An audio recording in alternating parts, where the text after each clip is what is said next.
We are now joined by Lexi Wilcox, previously the intern at Howell Main Street DDA, and I just found out that today is her first official day as the outreach coordinator, her permanent position as staff at the Howell Main Street and DDA. So congratulations. Thank you very much.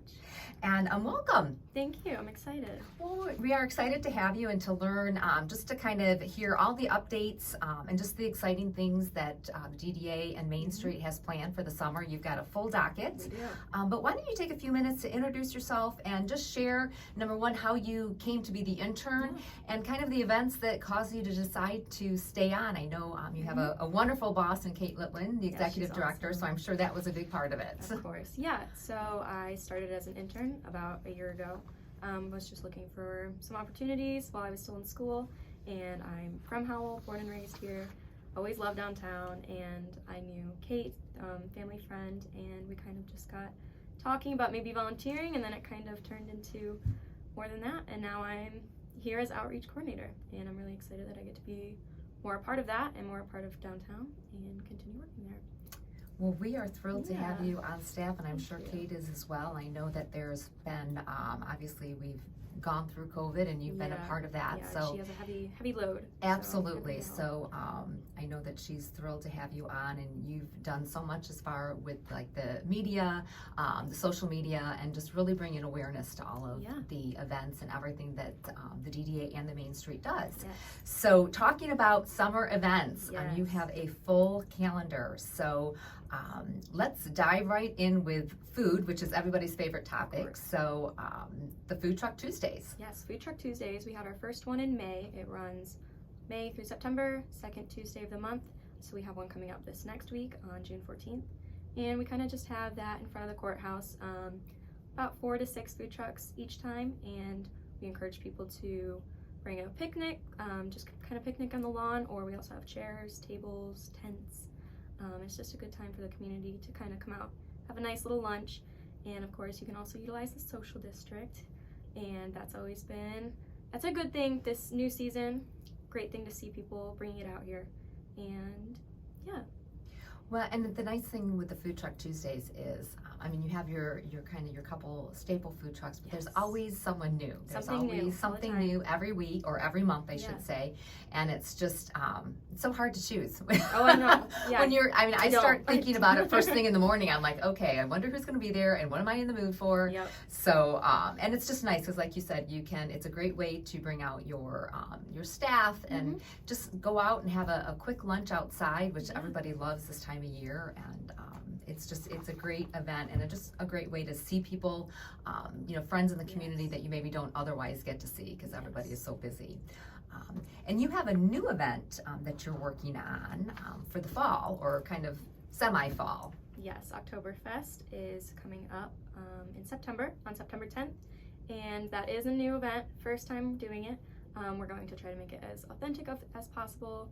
We've been in contact with the German Park. We're going to have some German dancers come in, German band, German food, and of course beer.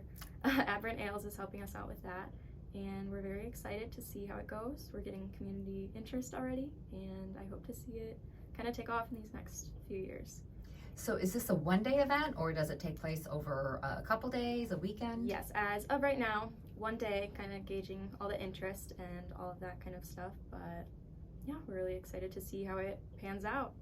Oh, I think, like you said, I think everybody is always excited. Oktoberfest just has a reputation of being such a fun event. Yes, definitely. Do you happen to know, I'm going to ask the question, obviously it's called Oktoberfest and it's always held in September, what's the reasoning behind that? What's the logic? I'm not quite sure. I could look into that. Well, that's okay. I thought maybe in some of your investigations you may have come across that. I've always thought that was kind of a little bit of a conundrum that they... Some of our committee members are very into it, into their German heritage and stuff, and they'd be very into telling us all about I think that's amazing. And is this taking place on State Street? Yes, it will be on State Street downtown. Wonderful. So people will be able to come out, enjoy the festivities, shop, dine downtown, explore the town. And I love to do that. We have so many just unique attractions downtown, and I think for people that aren't aware of that, to come to downtown Howell and even drive through and see everything that we have on the east and west end as well. So and then For the summer, there's quite a big reconstruction project going on. Yes, for Uptown Coffeehouse? For the depot lot. Oh, for the depot lot, yes. That is something, I don't know if it's quite official yet, but it's definitely in talks that we are hopefully going to revamp that lot. It's a little messy right now, so kind of fix it up. And also there will be a temporary ice skating rink during the winter. And then once, we're not going to keep it up, of course, during the other months, that'll be parking spots the rest of the year. And so we hope that that will kind of bring people down to that area that doesn't have a lot of attention. It's right near the new Howell Summit Gardens and the Howell Depot Museum. And yeah, we hope that we can kind of have like a little winter market go on, maybe with the ice skating rink, and just bring some more activities down to that area. Oh, absolutely. Yeah. I think that'll be a huge draw. I drive by the gardens every day, and it's just, it makes me smile to see all the kids out there. Oh, yeah. And the adults. I saw someone out there playing, I think it was checkers the other day. Yeah, I see that all the time with they get creative and bring some rocks out. Yeah, and I was just like, oh, wow. So it's always fun to drive by and see how excited the kids in the community is, usually carrying their milkshakes. Oh, of course, yes. So now you just graduated from, I believe, Central? Wayne State. Oh, I'm sorry, No, Wayne it's okay.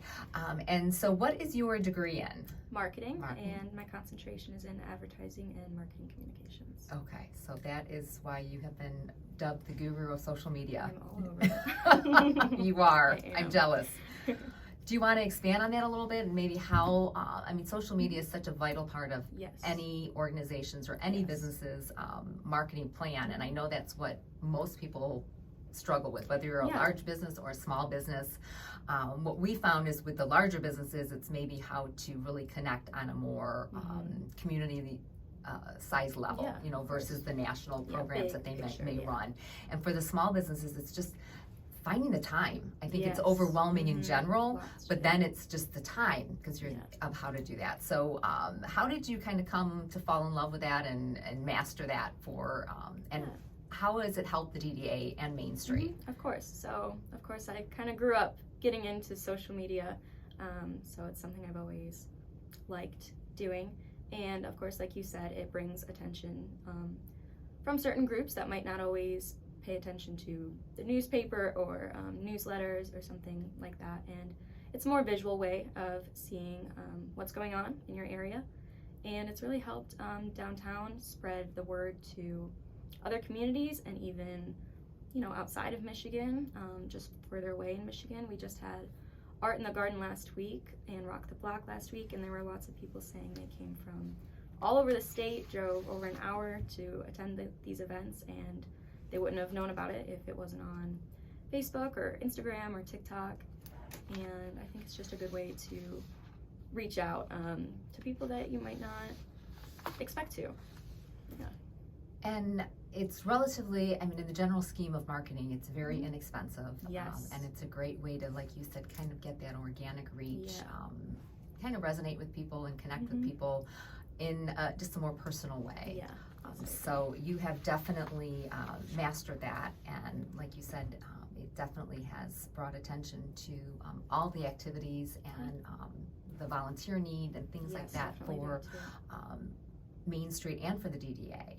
And you had mentioned Rock the Block, so that is, I know that's a relatively new event within the past, probably 5 years maybe not even that long, and then with COVID it was tabled for a couple years, but it certainly has been, it just took off from the first one that they had. Yeah. So, and you just had your first one for this season last Wednesday. And so, what exactly is Rock the Block, and what can Howell look forward to with that through the summer? Of course. So it runs through the summer months, June through August, and that's the first Wednesday of the month. And we had a great turnout last week. We have beer from Aberrant Ales. They bring their trailer down there. We had Tony's Dogs this last week. They came in with some light refreshments and stuff, but we also encourage everyone to dine downtown, more options, and of course we want to bring people down to those businesses. And you can expect live music, free. Only thing you can expect to pay for is if you would like to enjoy some of the beer right there or Tony's Dogs. And next month we have Two Trick Pony playing, and then Local Heroes will be in August. And I know that each of these bands kind of has their own little group of people that look forward to seeing them. So if you're looking forward to seeing them, that's where they'll be. Yeah, and we encourage people to come sit inside the State Street lot, just watch, get involved with the band, and just have a good time with friends and family, and have a good day. The nice thing too, I think we had Killer Flamingos. We did. They were great, and I know that yes. they're a very popular draw. And I was driving through downtown, and I noticed, I mean, you could see people at Karate's sitting out and could hear the music. People were at Cleary's and they were able to hear the music. Even at Diamonds or Moe's, I mean, even though you're a little bit, you may not have visual, you can still listen to the music, and it's just a great way. And most of the shops, I think, you know, have extended hours, so they do. You can shop. And of course, the social district is still in play. It is. As far as outside of the State Street area, so Yep. you're able to, you know, grab some of your favorite adult beverages and maybe sit on the courthouse lawn and just sit back and, like you said, enjoy a free concert, Yeah, which, of I mean, course. nothing's free these days, so this is just fantastic, and it's always family friendly, Yes, so it's a great way to get the kids out. Yeah, we have plenty of little ones on the dance floor. Exactly, so it's just a lot of fun, and like I said, I think it's, again, what we have found is that the attendance at all of these outdoor events have just skyrocketed, because this is really the first year that we've been able to do it in 2 years, so people are ready to get out and we're just looking for things to do. see each other and just, you know, sit and just enjoy. So one other thing that I wanted to talk to you about is the Uptown Coffeehouse grants. Yes, so that is a program that the MEDC and the governor, they just announced some recipients of the Match on Main grants, and that was about $500,000 of grants that they gave out, and Uptown Coffeehouse was one of the recipients, and they're in downtown Howell. They are receiving $25,000 to kind of just revamp and expand within their business downtown, and hopefully bring in some more opportunities to create in-house products and create some jobs and just revitalize their business in the downtown area. Well, that's fantastic, Yeah. and I know that Lorna has just completed pretty much a whole revamp of her building within the past, just prior to COVID. She completed that, so that is exciting, and obviously Uptown Coffeehouse is a staple downtown, Classic, so we're excited to see it continue to grow.